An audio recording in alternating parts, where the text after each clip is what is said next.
वो कौन है जिसकी कमी जिंदगी के हर कदम पे आपको महसूस होती है? मेरा भाई, मेरा सबसे छोटा भाई कैंसर में वो फौत हो गया। कोई दिन ऐसा नहीं जो मैंने उसको याद नहीं किया। मैं बड़ी कमी महसूस करती हूँ। आपकी बॉन्डिंग कैसी थी भाई से, छोटे भाई से? क्योंकि कहते हैं बड़ी बहन और जो छोटा भाई होता है ना, उसकी बड़ी माँ बेटे वाली मैं माँ bonding की होती तरह है। थी उसकी। जब उसको कैंसर हुआ तो मेरी गोद में सर रख के रोता था। कहता मैं मरना नहीं चाहता। तो मैंने अल्लाह मियाँ से दुआ की कि इसने तो कुछ भी नहीं देखा। मैं कहा अल्लाह मियाँ तू मेरी जान ले ले, इसको छोड़ दे। लेकिन ऐसा हुआ ही नहीं। और जब ये पता चला था कि आपके भाई को कैंसर है, तो उस वक्त वो कैसे पता चला? मैं फ़ौरन ही, मुझे मेरी बेटी ने बताया। तो मैं खाना खा रही थी, वहीं छोड़ दिया। उसी वक्त मैंने सीट कराई और दूसरे दिन ही मैं उसके पास पहुंच गई। बस बहुत ही फैल गया था सारा। और जब पता चला तो उसके कितने अरसे के बाद भाई की डेथ हुई? 4 साल बाद। 4 साल बाद। और भाई के बच्चे? बच्चे उसके 2 बेटे और 1 बेटी। कोई खुशी नहीं देखी उसने, किसी बच्चे की शादी नहीं देखी उसने। एक ही भाई था मेरा। आप बताएं कि वो कौन है जिसकी कमी सबसे ज़्यादा शिद्दत से महसूस होती है? एक माँ और एक बेटी। माँ जब इस दुनिया से गई तो मैं ही उसके पास था। मेरा एक हाथ माँ के सर तले था दायां, और बायां माँ के दिल पे था, और माँ की आंखें मेरे चेहरे पे थी, और उसी दौरान की रूह परवास कर गई। अब मैं, वो जो आंखें मेरा चेहरा देखती थी, मैं सबसे छोटा था, माँ के साथ बहुत अटैच, तो वो आंखें बंद करना बहुत मुश्किल था मेरे लिए। और वो मुझे समझ ही ना आए कि मैं किस कैफियत से हूँ। वो गुज़र गया वक्त, आंखें बंद की, और वो मैं, आपने कहा था ना बाज़ के वक्त वापस नहीं आ सकता। अब जब मेरी जवान बेटी, पहला बेबी था उसका, तो वो सिजेरियन था, हो गया। लेकिन मैं उसको क्या कहूँ, मैं डॉक्टर की गफलत कहूँ, मैं उसको क्या कहूँ, जो भी हुआ, मेरी बेटी मेरे हाथों में, मेरे सामने, और उसका एक लफ्ज़ जो हमेशा रहता है अब भी, कि बाबा मैं मर रही, मेरी रूह निकल रही, मेरे पैरों में से जान निकल गई, बाबा मैं मर रही हूँ। एक बाप ऐसी सिचुएशन में बेटी के लिए क्या कर सकता है? कि वो बेटी जो सैयदा फातिमा, मतलब मेरे जिगर का टुकड़ा, मेरी बड़ी बेटी है और मेरी सबसे ज़्यादा लाडली। मैं कराची में काम कर रहा हूँ 12-13 साल से। डेली उसका फ़ोन आना शाम को कि आपने ब्लड प्रेशर की मेडिसिन ली, आपने खाना खाया, उसका फ़ोन आना, ये हो ही नहीं सकता। और उसकी ये ज़िद थी कि आपने आना है तो मेरी बेबी को उठाना है, उसके कान में अजान देनी है, आपने। मैंने कहा, मैं उस वक्त घुगी ड्रामा कर रहा था, ये एक ख़तरनाक बात है। मैं घुगी ड्रामा कर रहा था, अदनान सिद्दीकी भाई का, वहाँ लाहौर में हो रहा था ड्रामा। अस्मा अब्बास मेरी बीवी का रोल कर रही थी। तो उन दिनों मैं छुट्टी लेके, ब्रेक लेके मैं गया इस्लामाबाद। इस्लामाबाद में वाक़या हुआ, और जब मैं, मतलब हम, उसकी डेथ हो गई, उसके बाद मेरी बेटी, तो वो कह रहे हैं मैयत।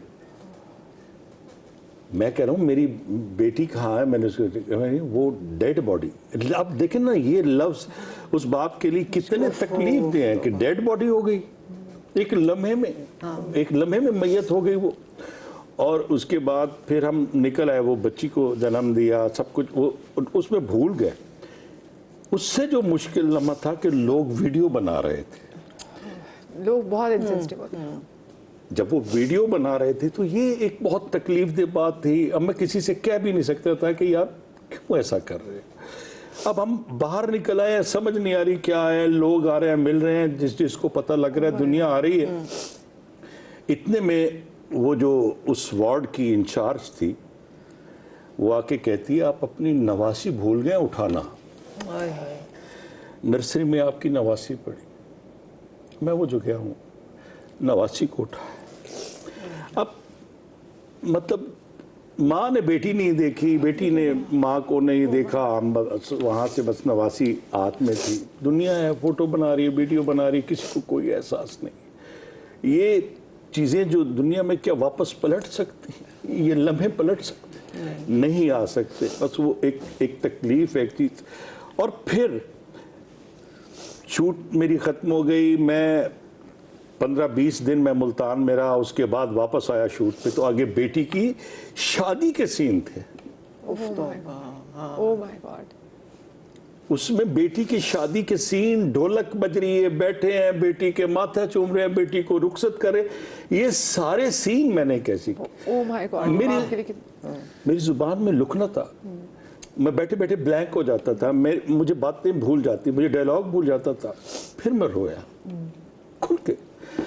बस सिर्फ ये अल्लाह से कहा कि अल्लाह मियां, मैं तो बहुत सारे लोगों का कबीला, एक काफिला, एक घर है जो मैं लेके चल रहा हूँ, मुझे इसके अफियत से निकाल कि मैं जब बोलूँ, मैं काम करता हूँ, लोग, मैं वॉइस ओवर आर्टिस्ट हूँ, मैं मेरी आवाज़, मेरी बातें, मेरी चीज़ें हैं, तो अल्लाह रहम फरमा। बस अल्लाह ने, लोग कहते हैं इम्तिहान, मैं कहता हूँ मैंने तो ज़िंदगी में ऐसे ऐसे इम्तिहान, वो देखें, हम कहते हैं कि एक जो हम मुसलमानों के पास एक चीज़ है ना यार, हुक्म रब्बी है।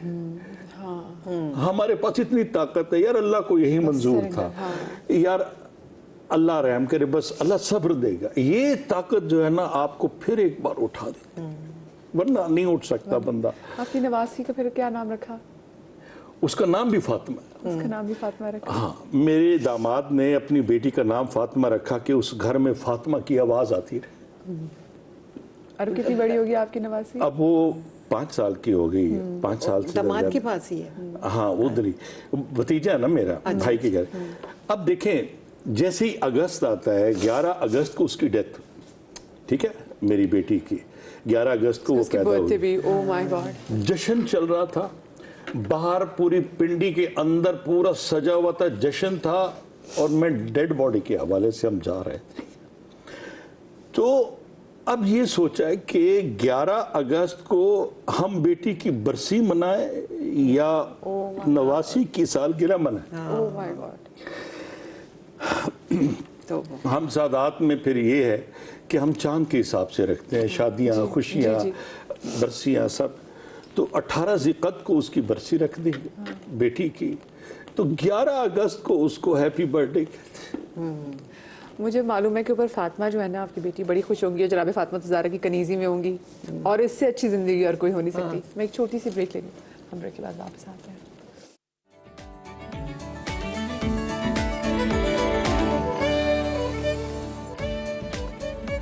Welcome back after break. दिल की बातें बड़ी की, और दिल की बातें कहाँ ख़त्म होती हैं, और जब स्पेशली दिल अफसरदा हो, दिल टूटा हो, तो बातें ना कहीं से बाहर निकल ही आती हैं। मोहसिन साहब हमारे साथ मौजूद है, संगीता जी हमारे साथ मौजूद है, हमसे बड़े बहुत ही प्यारे, आपने दिल की बातें भी की, मतलब ऐसी कि जो हमारा भी दिल उसमें बड़ा, वो क्या कहते हैं ना कि दिल उदास सा हो गया। मैं संगीता जी से आपसे पूछना चाहूँगी, आपने फिल्मों में काम किया, आपने फिल्में डायरेक्ट की, जो आजकल की फिल्में बन रही हैं, आप उनको देखने जाती हैं? हाँ जी, बिल्कुल देखती हूँ। से आपको क्या लगता है कि क्या ये, आई एम श्योर आपसे बहुत लोगों ने सवाल पूछा होगा, लेकिन अभी जैसे कुछ चंद एक फिल्में बनती हैं, बहुत अच्छी फिल्म बनती हैं, अभी कुछ दिनों फैसल भाई की फिल्म आई, दीमक आई, 2-3 और फिल्में आई, अच्छी फिल्म आई, लेकिन उसके बावजूद क्या वजह हमारी फिल्म इंडस्ट्री वापस खड़ी नहीं हो पा रही? बहुत मुश्किल है अब खड़ा होना, बहुत। क्यों, ऐसा क्यों है? एक तो महंगाई इतनी ज़्यादा हो गई है, लोग सोचते हैं सिनेमा जाने के लिए कि इतने का टिकट है, ज़ाहिर है खाने पीने की चीज़ें भी होंगी, तो इतना खर्चा, फिर कहते हैं टीवी पे। ये सारी फिल्म की टिकट्स का ही इशू है, या फिर वाकई वो वाला फिल्म वाला कंटेंट भी नहीं है, लोग लेके भी नहीं आ पा रहे? नहीं, फिल्में तो आ रही हैं, लेकिन देखने नहीं जा रहे कोई। देख के कहें तो बुरी है या अच्छी है, तो जब आएंगे नहीं तो। अभी आपने लास्ट फिल्म कौन सी देखी है? बहुत अरसा हो गया नहीं देखी। आपने लास्ट फिल्म कौन सी देखी है? मैंने वो सवाल नहीं सुना। मैं फिल्म का, हाँ, हम फिल्म के वाले से बात करते हैं। आपने जो फिल्म्स लगती हैं सिनेमा में, तो आप देखने जाते हैं मोहसिन साहब? मुझे नहीं, मैं आप फिल्म देखने, कभी जो सिनेमा में जो पाकिस्तानी फिल्म्स लगती हैं, जी। आप देखने जाते हैं इनको? नहीं कभी भी। कभी मुझे बताएं, आप लोगों ने इतने माशाल्लाह से साल, इतने ज़बरदस्त साल एक कंसिस्टेंसी के साथ इस प्रोफेशन में गुजार दिए हैं, लेकिन अपनी शोबिस की इंडस्ट्री में देखते हैं कि बड़े बड़े आर्टिस्ट, बड़े बड़े नाम आते भी हैं, वो कुछ अरसे के लिए काम करते हैं, दैन उसके बाद उनके लिए भी सर्वाइव करना मुश्किल होता है और वो निकल जाते हैं। सर्वाइविंग टेक्निक क्या हमारी मीडिया इंडस्ट्री में लंबा अरसा काम करने की, अगर मैं पूछूँ तो? मैं ये समझता हूँ कि अगर आर्टिस्ट कहता है ना कि मैंने ये काम करना है, सबसे पहले उसकी नीयत ही है, अपने आप से ईमानदारी। फिर वो कोई काम करता है, वो रेडियो करे, वो थिएटर करे, वो टीवी करे, वो उससे जुड़ा रहता है। अगर उसे आर्टिस्ट को अगर ये एहसास होना कि प्रोड्यूसर का टाइम, प्रोड्यूसर का पैसा, उसकी कितनी अहमियत है, तो एक बंदे के साथ कितने लोगों का रिस्क जुड़ा हुआ है, अगर वो ये ख्याल रख लेना, टाइम पे आएगा, काम करेगा। और वो अगर देखें, एक्टर जो है ना, जरूरी नहीं कि सारे ही सुपरस्टार होते हैं। एक्टर 19-20 होता है, किसी को कुछ चाहता है। अगर वो ईमानदार आदमी है तो मैं ये सारे सुपरस्टार अच्छे एक्टर्स भी हो जी। देखें, ये डायरेक्टर प्रोड्यूसर बैठी हैं, अगर कोई थोड़ा बहुत इतने कमजोर भी होगा ना, तो ये कहेंगे बाअदब है, टाइम पे आता है, बेईमानी नहीं करता, सुकून से अपना काम से काम रखता है, तो ये उसको कास्ट करेंगे। हाँ बिल्कुल। तो वो सरवाइव करेगा और वो निखरता जाएगा, बनता जाएगा। और अच्छा, जहां वो कमजोर होगा वहां डायरेक्टर खड़ा हो जाएगा साथ, कि यार इस बंदे के साथ मैं खड़ा हो जाऊं।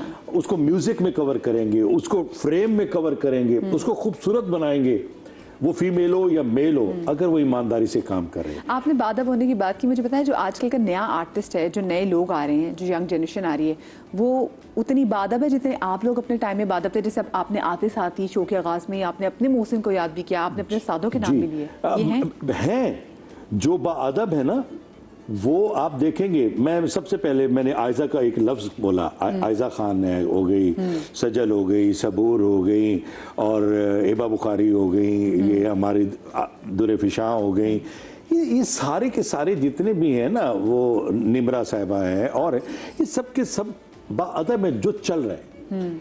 जो मैं एक बात जरूर मैं करूंगा यहाँ पे कि फिल्म इंडस्ट्री में नंबर 1 की दौड़ ने डिस्टर्ब किया। हमारी जो उस वक्त प्रिंट मीडिया था, प्रिंट मीडिया में कोई उसके खिलाफ लिख रहा है, कोई उसके खिलाफ लिख रहा है, उसने हमें डिस्टर्ब किया।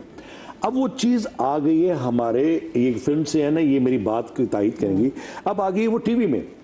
अब टीवी की हीरोइन भी फिल्म की हीरोइन बनेगी? नहीं भाई, ये फैमिली का है, ये मीडियम फैमिली का है।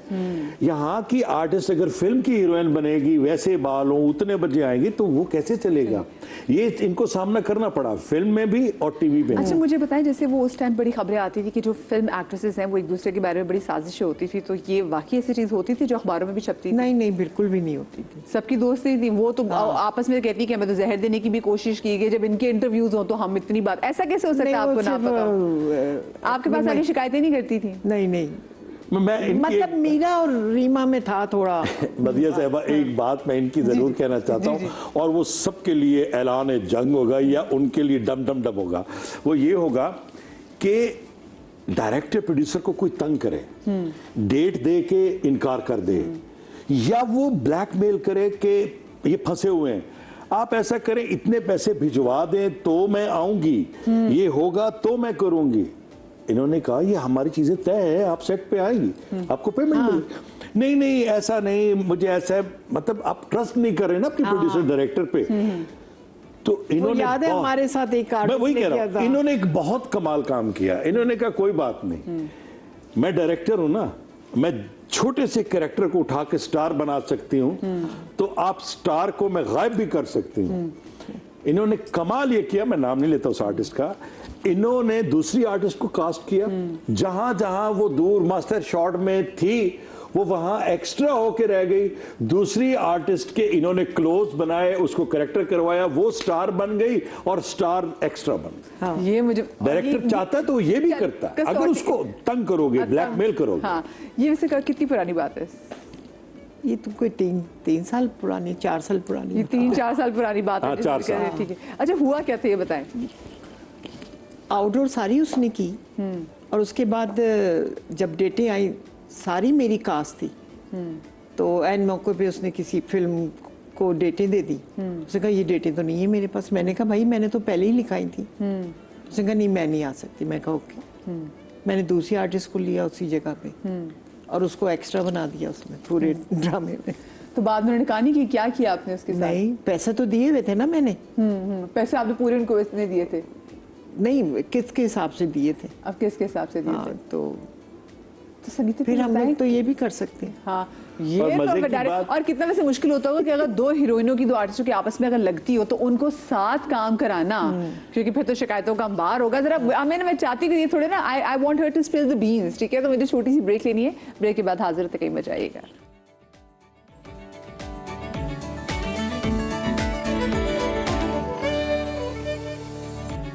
जी जनाब, welcome back after the break. और मैं ब्रेक पर जाने से पहले संगीता जी से पूछ रही थी कि संगीता जी, अगर दो ऐसी आर्टिस्ट हैं जो कि मेन आर्टिस्ट हैं, हीरोइंस हैं, क्योंकि पहले फिल्मों में हम ये देखते थे कि 2-3 एक्ट्रेसेस साथ होती थी, दो हीरोज भी साथ होते थे उन, और आपस में सबकी लगती भी ठीक ठाक थी, तो ऐसे में दोनों हीरोइंस को कैसे लेके चलती थी, ये बताएं।